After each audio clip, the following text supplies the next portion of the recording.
Nous continuons nos émissions sur la paracha de la semaine. Et là, nous arrivons à la paracha de Shelar, une paracha qui est très très connue. C'est les 12 explorateurs qui sont partis visiter la terre d'Israël et ramener des renseignements à Moshe Rabbeinu. Donc nous avons eu plusieurs parachiotes. La première, c'était Bamidbar. On a fait beaucoup de choses. On a compté le peuple d'Israël. On a inauguré le Mishkan. Et les Bnei Israël sont donc restés sur le mont Sinaï pendant 1 an moins 10 jours, puisqu'ils sont arrivés le 1er Sivan 2448. Et ils sont partis le 20 Iyar, c'est-à-dire 12 mois moins 10 jours, 1949. Donc on était prêt à rentrer dans la terre d'Israël. On avait passé 1 an dans le mont Sinaï à apprendre, bien réviser la Torah, à nous préparer à faire la mission que Dieu nous a donnée, de rentrer en Israël. Et bien sûr, c'est un peu le travail de la Neshama qui doit descendre dans ce monde. Elle apprend la Torah dans le ventre de sa mère, et après on lui donne la fonction d'aller dans le monde et de transformer le monde pour une maison pour Dieu. Et c'est ça ce que ça veut dire, que les enfants d'Israël devaient rentrer en Israël pour accomplir toutes les méthodes qui sont écrites dans la Torah. Mais qu'est-ce qui se passe? Et il y a ce fameux Shlach Lech Anashim, une barrière qui s'est dressée. Les Bnei Israël, ils ont dit, oh, on doit attaquer la terre, on doit rentrer dans ce pays-là, il faut savoir comment ça va se passer, comment la terre elle est, comment on prend possession. Donc, ils demandent à Moshe Rabbeinu d'envoyer des explorateurs, et Moshe Rabbeinu demande à Dieu, et Dieu accepte, il lui dit, bon, fais comme tu penses, il lui donne la permission. Donc je vais être très très court, donc vous connaissez l'histoire, il envoie ses 12 explorateurs, mais avant de les envoyer, il prie pour son élève Yoshua, qui s'appelait Hoshea Abinu, en demandant à l'Éternel de le protéger, car que Dieu te protège de l'assemblée, du conseil des Meraglim. Et après, quand ils sont partis en Israël, Kalev s'est séparé des Meraglim. Nos sages nous disent parce qu'il a senti que déjà il remontait une rébellion. Et il a été prié sur le tombeau d'Abraham, Isaac et Jacob. Et grâce à ça, il a été sauvé. Donc, une première question qu'on peut poser, c'est pourquoi Moshe Rabbeinu prie pour Yoshua, il ne prie pas pour les autres.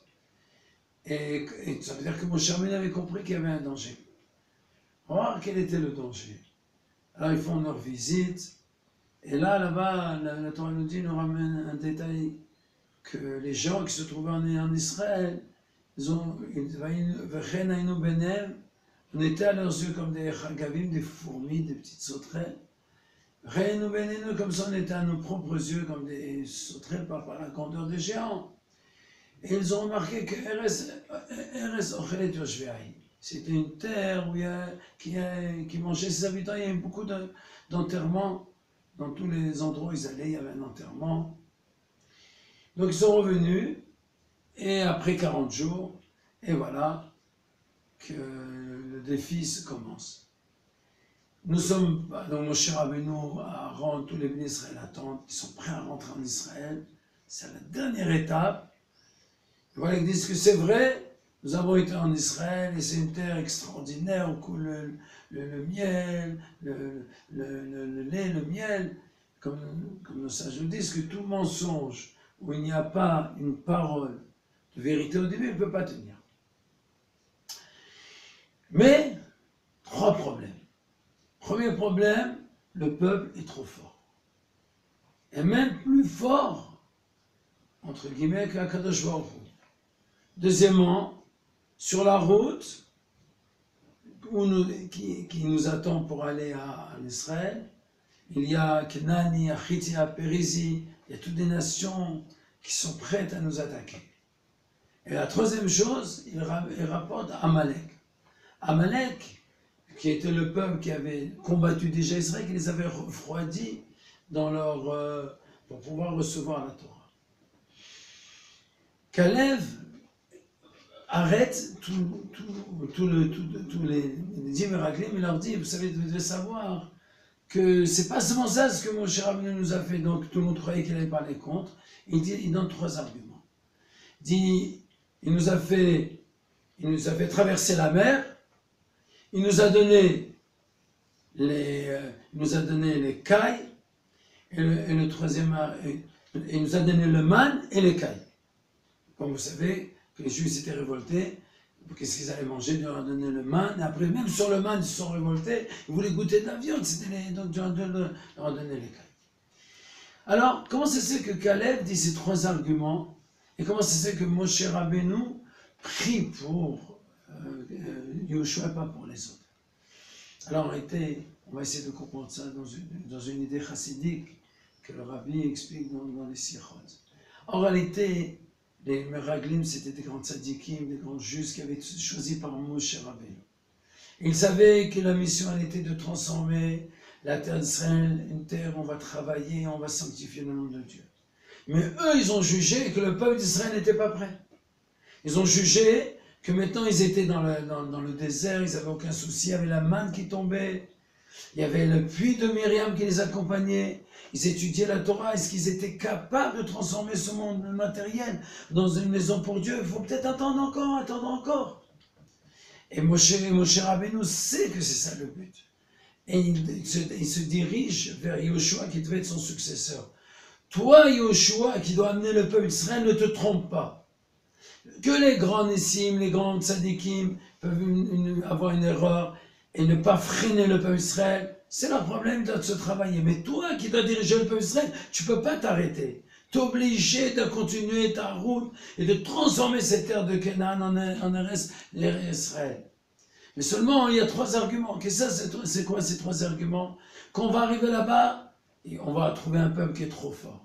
Quand on va être sur la route, et ça, c'est pas déjà la mitzvah, on a des peuples qui vont nous attaquer. Et en plus, il y a Amalek, rappelez-vous, on n'a pas eu confiance en Dieu. Et dès qu'on n'a pas confiance en Dieu, Amalek, il vient. Caleb, il vient, il nous contredit ces 3 arguments.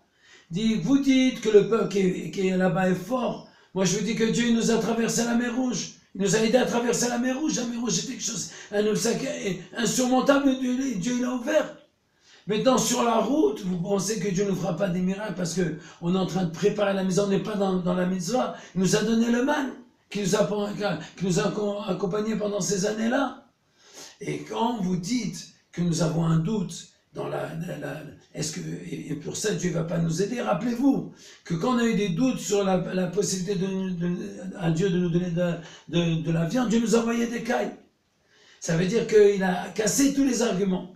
Donc ça veut dire que quand nous devons faire notre devoir, d'aller sur cette terre-là, de transformer cette terre dans une maison pour Dieu, on doit avoir peur de rien, ni des difficultés qui se trouvent devant nous, ni des difficultés qui se trouvent sur la route, et même des difficultés qui se trouvent à l'intérieur de nous, qui nous mettent des doutes, parce que Dieu nous aide et il nous fait monter au-dessus de toutes ces, et il nous permet de toutes ces difficultés, nous permet de faire notre solution. Shabbat Shalom avec la venue du Mashiach, très bientôt, Amen, Kenny Ratzon.